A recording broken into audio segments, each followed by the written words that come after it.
Hey guys, welcome to the channel. This is Sachin Bhardwaj. हम लोगों ने लास्ट 2 वीडियोस में इकोनॉमिक्स की नेशनल इनकम निकालना सीखा था, जो कि इनकम मेथड से निकाला था हमने, और वैल्यू एडिड मेथड निकाला था। ये लास्ट मेथड है। इसके बाद आपका chapter 4 measurement of national income complete हो जाएगा। थोड़ी बहुत चीजें हैं वो हम एक सेपरेट वीडियो में कवर कर लेंगे, थ्योरेटिकल पोर्शन को। अभी हम लोग फॉर्मूला सीखते हैं। तो आज का है टॉपिक हमारा एक्सपेंडिचर मेथड। तो चलो शुरू करते हैं।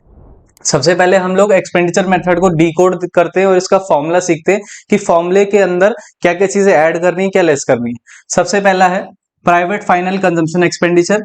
प्राइवेट फाइनल कंजम्पशन एक्सपेंडिचर के अंदर 2 पार्ट आते हैं। फर्स्ट ऑफ ऑल है हाउस होल्ड, जो कि हम लोग खर्चा करते हैं अपने खाने पीने पे। कंजम्पशन एक्सपेंडिचर हम लोग कुछ मार्केट से सामान लेकर आते हैं, तो वो इसका ही पार्ट होता है, प्राइवेट फाइनल कंजम्पशन एक्सपेंडिचर का। उसके बाद प्राइवेट इंडिविजुअल का मतलब यहाँ पर है कि कोई भी अगर बिजनेस है तो वो भी अपने एक्सपेंसेस करता है अपनी कंजम्पशन के लिए। कोई भी चीज यूज करता है तो उसमें खर्चा होता है। तो जितने भी एक्सपेंसेस हैं इन दोनों के, हाउस होल्ड के और प्राइवेट इंडिविजुअल के, ये कोई भी फर्म हो सकती है, एंटरप्राइज हो सकती है, कोई भी हो सकती है, इन दोनों को अगर हम ऐड कर लेंगे तो हमारा प्राइवेट फाइनल कंजम्पशन एक्सपेंडिचर निकल जाएगा। फिर उसके बाद सेकंड है गवर्नमेंट एक्सपेंडिचर। गवर्नमेंट एक्सपेंडिचर का मतलब है कि सरकार भी हमारे लिए काफी सारे खर्चे करती है। क्या क्या खर्चा करती है? डिफेंस में खर्चा करती है, लॉ एंड ऑर्डर मेंटेन करती है, ये पुलिस वालों की सैलरी, स्टाफ की सैलरी। फिर एजुकेशन में जो गवर्नमेंट स्कूल है, हॉस्पिटल्स है, इन सब में सरकार जितना भी खर्चा करती है वो इसका पार्ट होता है। थर्ड वन है ग्रोस डोमेस्टिक कैपिटल फॉर्मेशन। सबसे पहले हम लोग कैपिटल फॉर्मेशन को समझेंगे। कैपिटल फॉर्मेशन ऐसी कोई भी चीज, वस्तु हो सकती है जो कि फर्दर प्रोडक्शन करती है। जस्ट लाइक मशीनरी, हमने मशीन बना दी तो ये हमारा कैपिटल गुड्स है, जिस मशीन की मदद से मैं फर्दर और आगे गुड्स बना सकता हूं। ऐसे ही इक्विपमेंट हो सकते हैं। हमने घर बनाए, घर किस लिए बनाए? उसमें हाउस होल्ड जो ये है, अब ये इस घर में रहकर अपना कंजम्पशन एक्सपेंडिचर कर सकते हैं ना, जीडीपी पे कंट्रीब्यूट कर सकते हैं।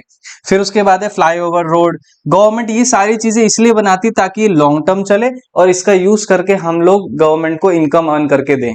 ठीक है। फिर उसके बाद कैपिटल फॉर्मेशन तो समझ लिया हमने। अब इस फॉर्मूले को समझते हैं, ग्रॉस डोमेस्टिक कैपिटल फॉर्मेशन। इसके 2 पार्ट होते हैं।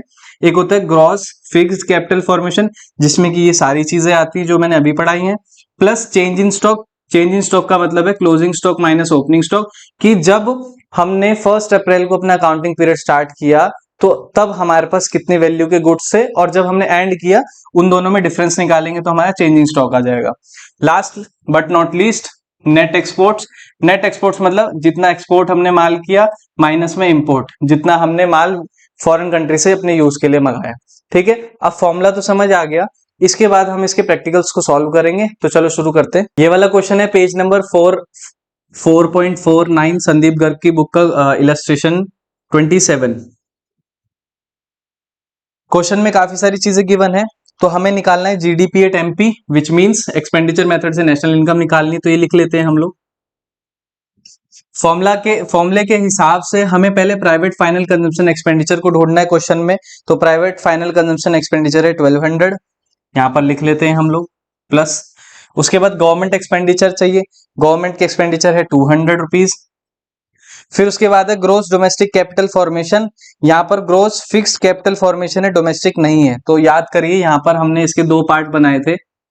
एक बनाया था हमने gross fixed capital formation plus change in stock. ये दोनों को निकालने के बाद डोमेस्टिक कैपिटल फॉर्मेशन आती है, तो हमें चेंज इन स्टॉक की भी मदद लेनी पड़ेगी।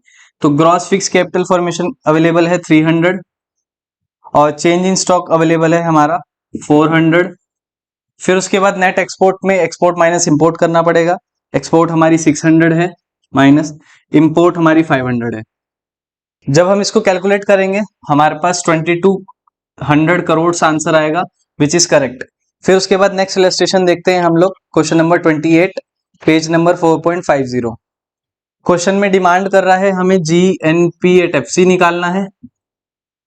पर एक्सपेंडिचर मेथड से तो हमने सीखा था जीडीपी एट एमपी आता है, तो पहले हम इसको निकाल लेंगे, इसको बाद में निकाल लेंगे थोड़ी देर, कोई बात नहीं। सबसे पहले हमें प्राइवेट फाइनल कंजम्पशन एक्सपेंडिचर का पता होना चाहिए, जो कि हमारे पास अवेलेबल है 1500 रुपीज।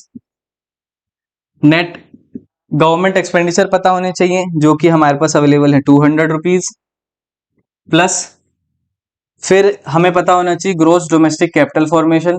पर अकॉर्डिंग टू द क्वेश्चन यहाँ पर हमारे पास net domestic capital formation available है 350 रुपीज। अब यहाँ पर नेट अवेलेबल है, मुझे तो ग्रॉस निकालना है, तो नेट से ग्रॉस पे जाने के लिए हम लोग डेप्रिसिएशन को ऐड करते हैं। तो यहाँ पर प्लस करेंगे हम लोग डेप्रिसिएशन, जो कि है 50 rupees. Gross domestic capital formation आ गया है, इसमें हम इसको ऐड करेंगे तो 400 आ जाएगा। फिर नेट एक्सपोर्ट, नेट एक्सपोर्ट का मतलब एक्सपोर्ट माइनस इंपोर्ट। एक्सपोर्ट हमारी अवेलेबल है -10, तो डायरेक्टली हम ये लिख लेते हैं। अब इसको सॉर्ट आउट करेंगे तो 1700, 400 -10, इसको सॉल्व आउट करेंगे तो हम 17, 2100 -10, 2090, ये हमारी आ गई GDP at MP. GDP at MP से जीएनपी एट एफसी पे चलते हैं। क्वेश्चन में डिमांड है जीएनपी एट एफसी की और अवेलेबल है जीडीपी एट एमपी। ठीक है, फिर डी से नेशनल पे जाना है, डोमेस्टिक से नेशनल पे जाना है तो प्लस NFIA करेंगे। मार्केट से फैक्ट्री पे जाना है, फैक्ट्री पे जाना है हमें, तो यहाँ पर हम लोग टैक्स को माइनस करेंगे, सब्सिडीज को ऐड करेंगे। तो डायरेक्टली अगर मैं लिखूं तो -NIT। अब वैल्यूज देख लेते हैं क्या क्या अवेलेबल है। 2090 प्लस NFIA हमारे पास कितना अवेलेबल है, -30, और टैक्स हमारे पास अवेलेबल है NIT 40।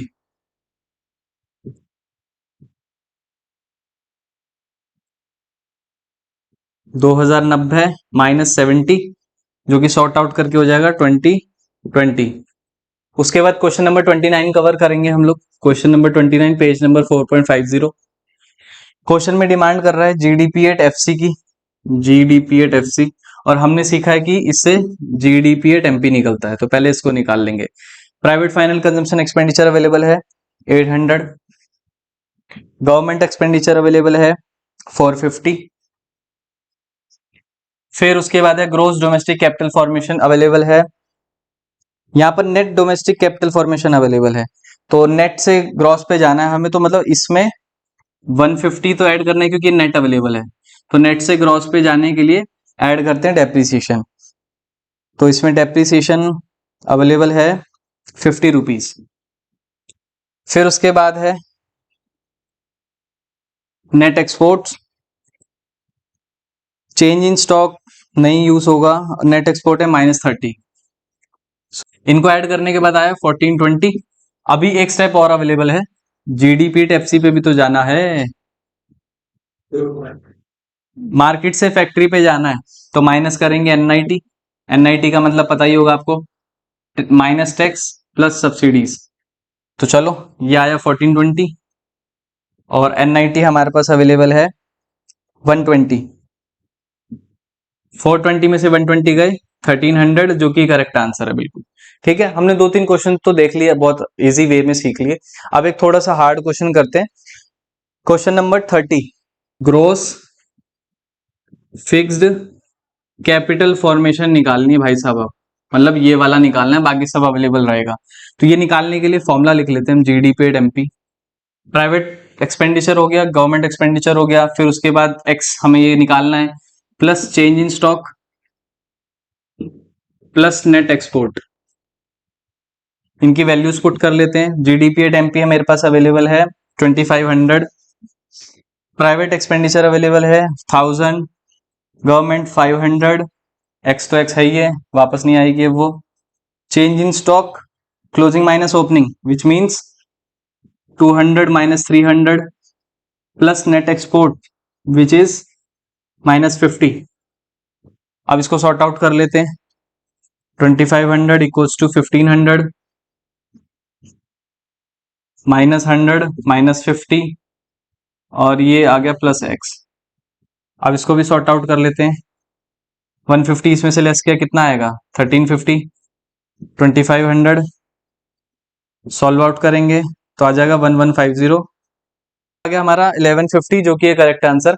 मतलब कहने की बात क्या है, अगर क्वेश्चन में अगर इनमें से किसी भी चीज की वैल्यू अवेलेबल नहीं है तो हमें उसको एक्सलेक्ट करना है, और बाकी फॉर्मूले में एग्जैक्टली उसी जगह पे नीचे वो चीजें डालनी जो जो अवेलेबल है। जो अनअवेलेबल है लेट इट बी एक्स, और फिर बाद में आप सॉर्ट आउट करोगे तो आंसर आपका आ ही जाएगा। तो आज हमने एक्सपेंडिचर मेथड भी खत्म कर लिया। नेक्स्ट क्लास में हम लोग एक ही क्वेश्चन में उसमें तीनों फॉर्मूले लगाएंगे और तीनों फॉर्मूले लगा करके नेशनल इनकम निकालना सीखेंगे। तो मतलब मैं ये कह सकता हूँ कि नेक्स्ट वीडियो में हम लोग मिसलिनियस क्वेश्चंस करेंगे जिसमें कि तीनों मेथड हमें अप्लाई करने हैं। तो ठीक है, मिलते हैं अगली वीडियो में। Bye bye, take care, see you soon.